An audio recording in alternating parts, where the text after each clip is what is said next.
High cholesterol की समस्या में आपको कभी भी भूलकर इन चीज़ों का और इन फूड्स का इस्तेमाल नहीं करना चाहिए। ये आपकी नसों में जमा होकर ब्लॉकेज की समस्या उत्पन्न कर देते हैं और आप जानेंगे कि यदि आपकी कोलेस्ट्रॉल की समस्या बहुत ज़्यादा बढ़ी हुई है तो आपको कौन से फूड आइटम का इस्तेमाल करना चाहिए। साथ में आप जानेंगे कि इनसे बचने के क्या-क्या उपाय हैं, कौन सी चटनी का आपको इस्तेमाल करना है। बेसिकली क्या है कि जो जो एलडीएल होता है, जो खराब कोलेस्ट्रॉल जो होता है, इसके बढ़ने की वजह से जो एचडीएल है, गुड कोलेस्ट्रॉल होता है, उसका लेवल भी कम होना शुरू हो जाता है। इससे हमारी नसों में जो ब्लॉकेज की समस्या है, जो फैट का डिपोजिशन है, वो नसों में होना शुरू हो जाता है, जिसकी वजह से वहां पर रुकावट होती है और ब्लड सर्कुलेशन काफी ज्यादा प्रभावित हो जाता है और इसकी वजह से हमारे हार्ट और ब्रेन को भी काफी ज्यादा खतरा होता है। अर्थात जो बीमारियां हैं उनके होने का जो रिस्क है वो काफी ज्यादा हो जाता है। और आपकी जानकारी के लिए बता दें कि जो कोलेस्ट्रॉल जो होता है, इसको हमारी बॉडी स्वयं प्रोडक्शन इसका करती है, लेकिन कुछ ऐसे खाद्य पदार्थ भी होते हैं जिनसे कोलेस्ट्रॉल प्राप्त होता रहता है। इसलिए ये आपको जानकारी होनी बहुत ही ज़्यादा जरूरी हो जाती है कि यदि आपका कोलेस्ट्रॉल बढ़ा हुआ है तो आपको किन चीज़ों को खाना चाहिए और किन चीज़ों को आपको नहीं खाना चाहिए, किन चीज़ों को आपको परहेज करना चाहिए और किन चीज़ों को आपको परहेज नहीं करना चाहिए। और साथ में आप जानेंगे कि कोलेस्ट्रॉल को कम करने के लिए जो हरी आयुर्वेदिक चटनी है उसका इस्तेमाल आपको कैसे करना है, इसको कैसे बनाना है और इसको खाने से आपको क्या क्या फायदे होते हैं, इन्हीं सब के बारे में आज हम इस वीडियो में बात करने वाले हैं। आज की वीडियो में आप बहुत कुछ नया सीखने वाले हैं, नया जानने वाले हैं, तो प्लीज वीडियो को बिल्कुल भी स्किप ना करें, अंत तक जरूर देखें।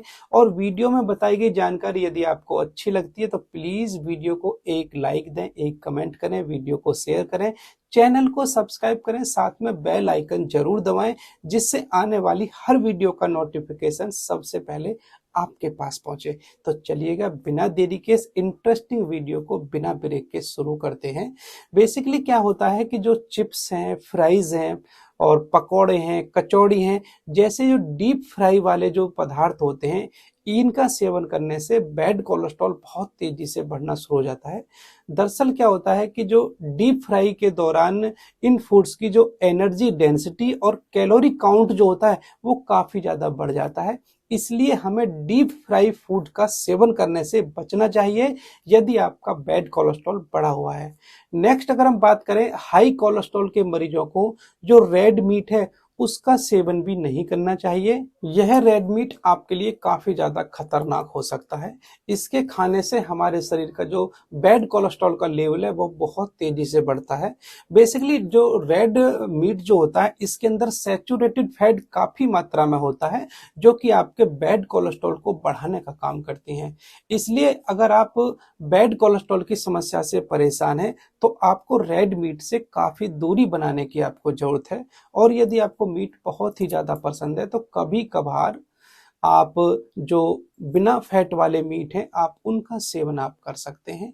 नेक्स्ट अगर हम बात करें जो मिठाई है, चीनी है, यदि आप इनको ज्यादा मात्रा में सेवन करते हैं तो ये भी आपके बैड कोलेस्ट्रॉल के लेवल को बढ़ाने का काम करता है। दरअसल ज्यादा मीठा खाने की वजह से जो एलडीएल होता है, लो डेंसिटी लिपोप्रोटीन कोलेस्ट्रॉल जो होता है, इसको बढ़ाने का एक काम करता है।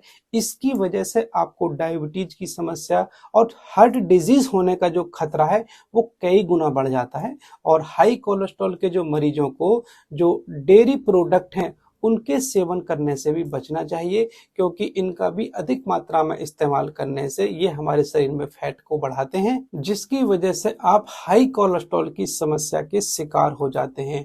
ज्यादा फैट कई बीमारियों का और भी कारण बनता है, इसमें हाई कोलेस्ट्रॉल की जो समस्या होती है वो भी इसमें शामिल होती है। और आप जो प्रोसेस्ड फूड है या पैक्ड फूड का बहुत ज्यादा मात्रा में सेवन करते हैं, क्योंकि ये भी हमारी हेल्थ के लिए काफी ज्यादा अनहेल्दी होते हैं, क्योंकि इसके अंदर अनहेल्दी फैट होता है, सोडियम होता है और ज्यादा मात्रा में शुगर मौजूद होता है। और ज्यादा शुगर और रिफाइंड कार्बोहाइड्रेट का सेवन करने की वजह से आपका वजन तेजी से बढ़ता है, आपका मोटापा तेजी से बढ़ता है और आपको कोलेस्ट्रॉल की समस्या भी हो जाती है। आपको शराब का सेवन नहीं करना चाहिए, क्योंकि शराब के सेवन करने से आपके हृदय से जुड़ी जो समस्या है उनके बढ़ने का कारण भी होता है, साथ में आपका कोलेस्ट्रॉल को भी बढ़ाने का काम करती है। और हाई कैलोरी वाले जो फूड होते हैं वो भी वजन बढ़ाने का एक कारण होते हैं। जो सैचुरेटेड फैट होती है और तेल युक्त पदार्थ हैं जैसे कि मक्खन है, नारियल का तेल है, ये भी आपके बैड कोलेस्ट्रॉल को बढ़ाने का काम करते हैं। जो ट्रांस फैट जो होती है, जो कि बिस्कुट में, चिप्स इत्यादि में प्रयोग की जाती है, वो भी आपके बैड कोलेस्ट्रॉल को बहुत ज्यादा बढ़ाने का काम करती है। अंडे का जो पीला भाग होता है, ऑर्गन मीट होता है, सेलफिश जो होती हैं, इनका भी हमें सीमित मात्रा में या इनके सेवन करने से बचना चाहिए, क्योंकि ये भी बैड कोलेस्ट्रॉल के लेवल को बढ़ाने का काम करते हैं। तो इस तरह से ये मुख्य मुख्य चीजें होती हैं। यदि आपका बैड कोलेस्ट्रॉल बढ़ा हुआ है तो आपको उपरोक्त बताई गई सभी चीजों का परहेज करना चाहिए। इनका लिमिटेड या बहुत कम मात्रा में आप सेवन कर सकते हैं, लेकिन जितना हो सके इनसे आपको बचना चाहिए। अब हम बात करें कि कोलेस्ट्रॉल की आपको समस्या हो गई है, उसको कम करने के लिए आपको कौन कौन सी चीजों को इस्तेमाल करना चाहिए या इन चीजों को हमें बिल्कुल भी परहेज नहीं करना चाहिए। इनमें मुख्य रूप से आपको ओट्स है, बीन्स हैं, नट्स हैं, सोया प्रोडक्ट हैं, बादाम इत्यादि का भरपूर मात्रा में आपको सेवन करना चाहिए। तेल में आप जैतून का तेल, सूरजमुखी का तेल का इस्तेमाल कर सकते हैं। और फैटी फिश में आप सैल्मन है, मैकरल है, सार्डिन है, ट्राउट जैसी जो फिश होती हैं आप उनका इस्तेमाल कर सकते हैं। और जो ओमेगा 3 फैटी एसिड से भरपूर भोजन है आप उनका इस्तेमाल कर सकते हैं। इसमें अलसी के बीज हैं, चिया सीड हैं, इनका आप इस्तेमाल कर सकते हैं। जो घुलनशील फाइबर युक्त जो पदार्थ हैं उन चीजों को आपको इस्तेमाल करना चाहिए। नियमित रूप से आपको व्यायाम करना चाहिए। फिजिकली रूप से यदि आप एक्टिव रहते हैं तो कोलेस्ट्रॉल की समस्या को बढ़ने से काफी हद तक आप बच सकते हैं और बढ़े हुए कोलेस्ट्रॉल को काफी हद तक आप कम कर सकते हैं। एंटीऑक्सीडेंट युक्त जो पदार्थ हैं, जो फूड हैं, उनका आपको इस्तेमाल करना चाहिए। आप ग्रीन टी का इस्तेमाल कर सकते हैं, क्योंकि ग्रीन टी कोलेस्ट्रॉल को कम करने में काफी ज्यादा मददगार होती है। आप दिन में 1 से 2 ग्रीन टी है उसका आप इस्तेमाल कर सकते हैं। और साबुत अनाज सहित फल और सब्जियों का आपको इस्तेमाल करना चाहिए कि कोलेस्ट्रॉल को कम करने में काफी ज्यादा सहायक होते हैं। और घुलनशील फाइबर के जो अच्छे स्रोतों में से जो सूखे सेम हैं, जौ है, जई है, ये भी काफी अच्छे स्रोत होते हैं आपके घुलनशील फाइबर को प्रयोग करने के लिए। तो इस तरह से कोलेस्ट्रॉल की समस्या होने पर आपको क्या खाना चाहिए, क्या नहीं खाना चाहिए, कौन सी चीजों का परहेज करना चाहिए और कौन सी चीजों का परहेज नहीं करना चाहिए, यह सब जानकारी मैंने आपको इस वीडियो में दी है। उम्मीद करूंगा कि आपको वीडियो में बताई गई जानकारी अच्छी लगी होगी। एक बात और सुन के जाइएगा, यदि आपका बैड कोलेस्ट्रॉल बहुत ज्यादा बढ़ा हुआ है तो इसकी वजह से जो शरीर में जो गुड कोलेस्ट्रॉल जो होता है वो कम होना शुरू हो जाता है। यदि आप किसी तरीके से गुड कोलेस्ट्रॉल को बढ़ा दें तो ये बैड कोलेस्ट्रॉल को नसों में चिपकने नहीं देता है, अर्थात आपकी जो बैड कोलेस्ट्रॉल की समस्या है वो भी खत्म होनी शुरू हो जाती है। इसलिए गुड कोलेस्ट्रॉल को बढ़ाने के लिए आज मैं आपको एक ऐसी हरी आयुर्वेदिक चटनी के बारे में बताने वाला हूं। यदि आप उसका इस्तेमाल करेंगे तो नसों में जमा जो कोलेस्ट्रॉल है वो साफ हो जाता है और आपको जो गुड कोलेस्ट्रॉल है वो बढ़ना शुरू हो जाता है। इस हरी आयुर्वेदिक चटनी के इस्तेमाल करने से आपकी जो नसों में जमा कोलेस्ट्रॉल है वो खत्म होता है, नसें आपकी जो साफ होनी शुरू हो जाती हैं और जो आपका बैड कोलेस्ट्रॉल है वो आपका वापस पिघलकर लीवर के अंदर चला जाता है, जो कि स्टूल के रास्ते लीवर उसको बाहर निकाल देता है। इसलिए आपकी नसों में जब भी कोलेस्ट्रॉल जमा हुआ है, आर्टरीज में ब्लॉकेज की समस्या है, तो आपको इस आयुर्वेदिक चटनी का इस्तेमाल करना चाहिए। ये आपके गुड कोलेस्ट्रॉल को बढ़ाने का काम करती हैं।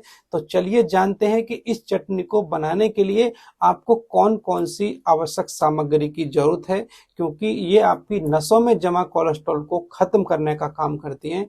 इसमें आपको जो हरा पुदीना होता है उसके लगभग 10-12 पत्ते आपको लेने हैं। हरा धनिया की आपको 10-12 पत्तियां आप ले लीजिएगा। चिया सीड आपको लगभग आधे चम्मच लेने हैं। जो अलसी के बीज हैं, फ्लैक्स सीड हैं, वो आपको आधा चम्मच लेने हैं। अदरक का आपको 1 इंच का एक टुकड़ा आपको ले लेना है, आपको 1 हरी मिर्च आपको लेनी है, आपको लहसुन की लगभग 4-5 कलियां लेनी है, आपको एक कच्चा आम या फिर 1 नींबू का रस आपको लेना है, और आपको जो मोरिंगा की पत्तियां हैं वो भी लगभग 10-12 आपको लेनी है, और काला नमक आपको इसमें स्वाद अनुसार मिला लेना है।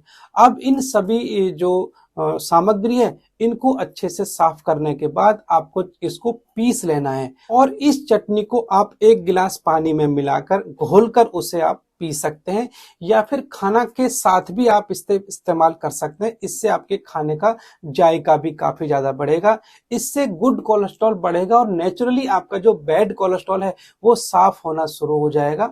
तो इस तरह से आप इसका इस्तेमाल कर सकते हैं। बहुत ही बेहतरीन अपनाई गई और प्रयोग की जाने वाली ये आयुर्वेदिक चटनी है, जिसे कोलेस्ट्रॉल के जो मरीज हैं ज्यादातर प्रयोग करते हैं। और आपकी जानकारी के लिए बता दें कि कोलेस्ट्रॉल कोई ऐसी समस्या नहीं है जिसको कम नहीं किया जा सकता है। रोजाना आप इस आयुर्वेदिक चटनी का इस्तेमाल करें, थोड़ी देर फिजिकल एक्टिविटी करें और हेल्दी खान पीन अपनाएं, तो कोलेस्ट्रॉल के लेवल को आसानी से कंट्रोल रखा जा सकता है। तो इस तरह से आप इस आयुर्वेदिक चटनी का इस्तेमाल कर सकते हैं।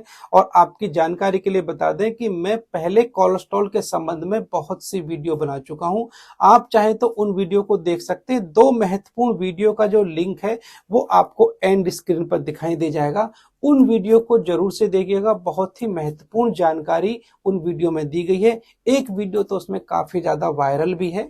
और आपकी जानकारी के लिए बता दूं, कोलेस्ट्रॉल बढ़ने पर आपको रात्रि में कौन कौन से संकेत दिखाई देते हैं जिनकी वजह से आपको मौत भी हो सकती है, इसके लिए आप ये ऊपर वाली वीडियो देखें।